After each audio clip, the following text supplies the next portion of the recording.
بری کی سیر۔ موسم سرما کی چھٹیوں سے پہلے اس روز اسکول کا آخری دن تھا۔ سب بچے اس آخری روز کے لیے بہت ایکسائٹڈ تھے۔ پڑھانے کے بعد ٹیچر نے ان سے سوال کیا، بچوں آپ سب اس بار سردیوں کی چھٹیاں کیسے گزاریں گے؟ کسی نے بتایا کہ وہ نانی جان کے گھر جائیں گے اور کسی نے کہا کہ وہ سردی میں پہاڑوں پر برف انجوائے کرنے جائیں گے۔ یہ بات سن کر میڈم نے سوچا کہ بچوں سے پوچھا جائے کیا انہیں معلوم بھی ہے کہ برفانی علاقوں میں کیا احتیاطی تدابیر اختیار کرنا ضروری ہوتا ہے تاکہ سب لوگ اپنا ٹرپ انجوائے کریں اور کوئی مسئلہ بھی نہ ہو۔ برکھا کا خیال تھا کہ ببلز بنانے والی گن لے کے جانا سب سے اہم ہے، جبکہ اس کی دوست کو لگا کہ تصویریں بنانا کسی بھی ٹرپ کا سب سے اہم کام ہے۔ میڈم کو لگا کہ بچوں کو بتانا بہت ضروری ہے کہ وہ کون سے 5 اہم ترین کام ہیں جن پر عمل کرنا کسی بھی ٹرپ پر بہت ضروری ہے، خاص طور پر جب آپ برفانی علاقوں میں جائیں۔ میڈم نے بچوں سے کہا، مجھے یقین ہے کہ آپ کے پیرنٹس گرم کپڑے ضرور پیک کر کے لے کے جائیں گے، لیکن انہیں پہنے رکھنا آپ کی ذمہ داری ہے۔ وعدہ کریں کہ آپ ٹوپی، دستانے اور گرم جیکٹ نہیں اتاریں گے۔ دوسری اہم بات یہ ہے کہ آپ نے ٹھنڈی چیزوں سے پرہیز کرنی ہے اور گرم مشروبات کا استعمال کرنا ہے۔ سوپ، یخنی، چائے، کافی، ان چیزوں کا استعمال آپ کو فلو سے بچا سکتا ہے۔ تیسری اور سب سے اہم ترین بات جس کا خیال آپ نے خود بھی رکھنا ہے اور اپنی فیملی کو بھی یاد کرانا ہے، وہ یہ ہے کہ کبھی بھی سوتے ہوئے گاڑی یا کمرے میں ہیٹر آن نہیں چھوڑنا۔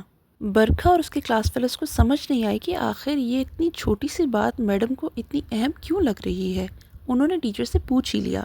میڈم نے انہیں بتایا کہ بچوں، کمرے یا گاڑی میں جب ہم ہیٹر لگاتے ہیں تو اس سے آکسیجن کا لیول آہستہ آہستہ کم ہو جاتا ہے۔ اگر ہم سوئے رہ جائیں تو ہمیں معلوم ہی نہیں ہوگا کہ کب آکسیجن ہماری ضرورت کے لیول سے کم ہو گئی ہے۔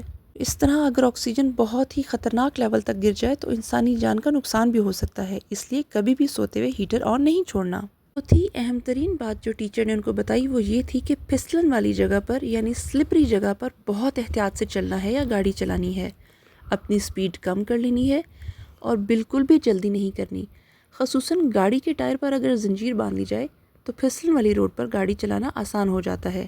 فیملیز کو چاہیے کہ ہمیشہ ایسے ڈرائیور کے ساتھ اس طرح کے علاقوں میں سفر کیا کریں جس سے ان روڈز سے آشنائی ہے اور اسے معلوم ہے کہ برفیلی سڑک پر کیسے سفر کیا جاتا ہے۔ سب سے آخر میں میڈم نے بچوں کو یاد کرایا کہ بچوں، ایسے تفریحی مقامات پر بہت سارے لوگ آتے ہیں، بہت رش ہو جاتا ہے۔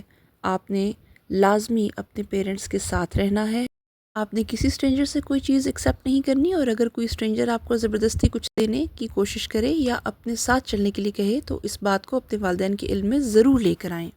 تمام باتیں بتانے کے بعد ٹیچر نے بچوں سے پوچھا کہ کیا ان کو ان باتوں کی سمجھ آ گئی ہے، تو سب بچوں نے میڈم کی ہاں میں ہاں ملائی اور کہا کہ انہیں باتیں سمجھ آ گئی ہیں اور وہ اپنی فیملی کو بھی ان باتوں کا ضرور بتائیں گے۔ برکھا نے گھر آ کر اپنی امی کی پیکنگ میں ہیلپ کی اور ساتھ ساتھ سوچنے لگی کہ وہ ان باتوں پر عمل کرتے ہوئے اپنا ٹرپ کیسے انجوائے کرے گی۔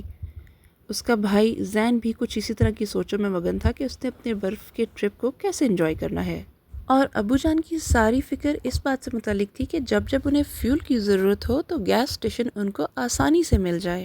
مری میں گزارے ہوئے وہ دن برکھا اور اس کی فیملی کے لیے بہت ہی یادگار ترین تھے۔ انہوں نے سنو مین بنایا، چیئر لفٹ پر بیٹھے اور مزے مزے کے کھانے بھی انجوائے کیے۔